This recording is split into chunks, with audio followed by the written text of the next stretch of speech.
ધોરાજી તાલુકાના સિસોડા ગામના વતની એવા મનુભા મોભા 29 વર્ષ તેમની ઉંમર હતી ને દહાદમાં મોભની રક્ષા કરતા શહીદ થયા છે.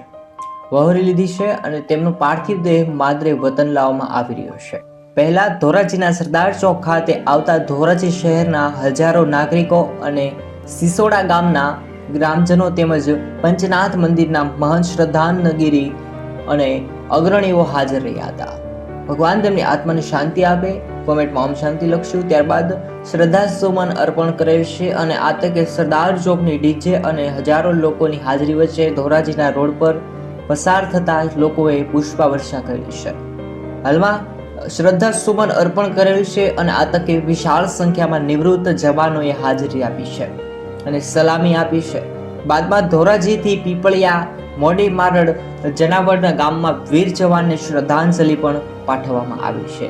હવે તે આ યુવાન શહીદ થયા છે. લેહ દહાદ ખાતે ધોરાજીના સિસોડા ગામના જવાન અત્યારે શહીદ થયા છે. મિત્રો, હાલમાં ભગવાન તેમની આત્માને શાંતિ આપે. કોમેન્ટમાં જરૂરથી ઓમ શાંતિ લખજો મિત્રો.